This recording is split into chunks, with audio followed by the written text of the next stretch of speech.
नमस्कार, मी दिनार सोनी. माझं चॅनल यूट्यूब द लॉ पॉईंटवरून. आजचा विषय म्हणजे मला आधीच असायला येत आहे बोलायचं. गमतीदार विषय आहे. सध्या मनसे आणि उबाठा, मनसे आणि उबाठाचा जोरदार मधुचंद्र चालू आहे. दोघेही जण एकमेकांच्या घरी जेवायला जात आहेत, फॅमिली गॅदरिंग्ज होत आहेत, विजयी मेळावे घेत आहेत, बाईट्स देत आहेत. त्यांचे कार्यकर्ते तर भयंकर उत्साही आहेत. दोन भाऊ एकत्र आले अशी जाहिरात करत आहेत की जगात पहिल्यांदा दोन भाऊ एकत्र आलेत. आणि दोन भाऊ एकत्र आले त्याच्यात एवढा गाजावाजा करण्यासारखं काय आहे?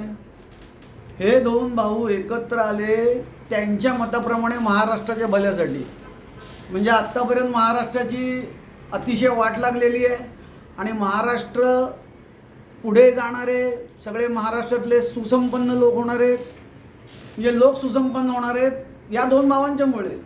असं वाटतं आहे की हे दोन भाऊ एकत्र आले म्हणून दुसऱ्या दिवसापासून महाराष्ट्रातले सगळे लोक श्रीखंडपुरी त्यांच्या पानात ॲटोमॅटिकच येणार आहे. श्रीखंडपुरी, कारण हे एकत्र आले ना, त्याच्यामुळे त्यांच्या पानात ॲटोमॅटिक श्रीखंडपुरी येणार आहे, ॲटोमॅटिक जिलेबी येणार आहेत, त्यांच्या मुलांना ॲटोमॅटिक नोकऱ्या लागणार आहेत.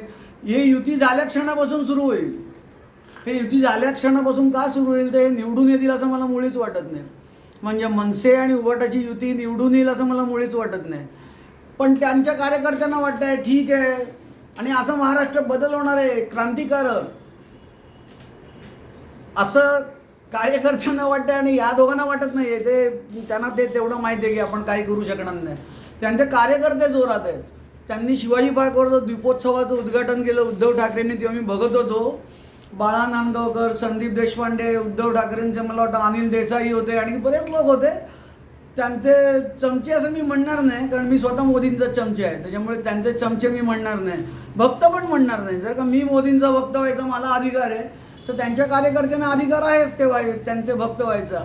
पण त्यांचा एकंदर आवेश असा आहे की महापालिकेची निवडणूक जिंकली की राज ठाकरे लगेच मुख्यमंत्री होणार, उद्धव ठाकरे उपमुख्यमंत्री होणार, बाळा नांदगावकर महसूल मंत्री होणार आणि कोणते अनिल देसाई अर्थमंत्री होणार. असं झाल्यासारखंच वागतायत ते. इतका आनंद कार्यकर्त्यांना झालाय. काही लोक असं म्हणतात की कार्यकर्ते कन्फ्युज्ड आहेत, असं काही लोक म्हणतात. म्हणजे युट्यूबरच असं काही म्हणतात, कार्यकर्ते कन्फ्युज्ड आहेत. कंटिन्युअस चेंजिंग अँड शिफ्टिंग स्टँड्समुळे त्यांना कळतच नाही आहे की नक्की काय होतं आहे, आपण आता काय बोलायचं. कारण कालपर्यंत मनसेचे कार्यकर्ते जे उबाठाला शिव्या देत होते त्यांची भयंकर पंचायत झाली. आता सडनली ते विसरले असतील तरी लोक नाही विसरले काय बोलायचे.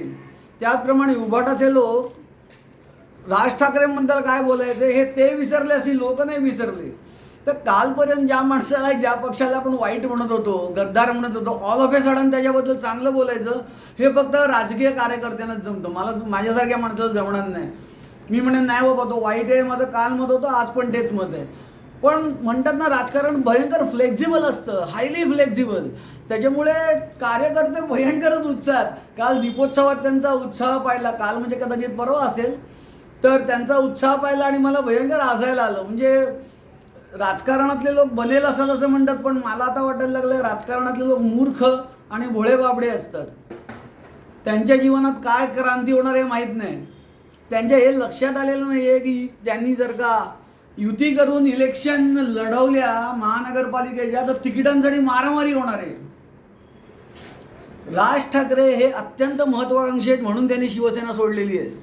त्यांना गर्दी होती, नेतेपद हवं होतं, ते त्यांना मिळालं नसतं शिवसेनेत, म्हणून त्यांनी शिवसेना सोडली आणि मनसे पक्ष काढून बघितला पण त्यांना काहीच यश आलं नाही. एक आमदार नाही, एक नगरसेवक नाही, याला काही यश म्हणतात काय?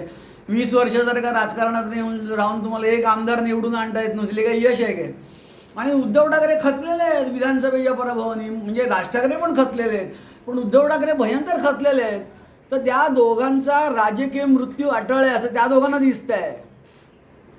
तर त्या दोघांना दिसत आहे की आपला राजकीय मृत्यू, मी खरा मृत्यू म्हटलं ना, तुम्ही ऐकताना जरा नीट ऐका, राजकीय मृत्यू, त्यांचं राजकारणातलं अस्तित्व संपल्याच जमा आहे. त्याच्यामुळे ते दोघं ज्याला आपण अखेरची धडपड म्हणतो ना तशी चाललेली आहे. या युत्या करून काहीही होणार नाही आहे. विधानसभेत त्यांची सत्ता येणार नाही आहे. 29ला बघू काय होईल. आत्ता तर विधानसभेत काहीही होणार नाही आहे. फडणवीसांचे आमदार, एकनाथ शिंदेचे आमदार फुटणार नाही आहेत. अजित पवारांचे तर नाहीच नाही फुटणार.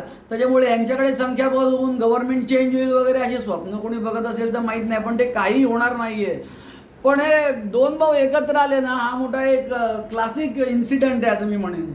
राज ठाकरेंनी परवा अजित पवारांची नक्कल केली. मी स्वतः अजित पवारांचा समर्थक मुळीच नाही आहे, पण ती बघून मला हसायला आलं. म्हणजे राज ठाकरेंना राजकारणी म्हणून फेमस व्हायचे आहे का मिमिक्री आर्टिस्ट म्हणून फेमस व्हायचे? ती नेहमी नकला वगैरे करत असतात. तर एक सगळी गंमतच आहे चालली ती. मी ते एन्जॉय करतोय. म्हणजे राज ठाकरे आणि उद्धव ठाकरे हे ग्रेट एंटरटेनर्स, ज्याला आपण स्टँडअप कॉमेडियन म्हणतो, तसे आहेत महाराष्ट्राच्या राजकारणात.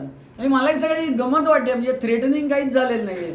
राज ठाकरे फडणवीसांच्या घरी जातात गणपतीचं दर्शन घ्यायला, त्यांच्या राज ठाकरेंच्या घरी एकनाथ शिंदे येतात, फडणवीस येतात. हे पण चालू होतं मध्ये काही काळ. पण मध्येच त्यांना वाटलं हे लोक काय कामाचे नाहीत, आपण उभाटाजवळ युती करावी.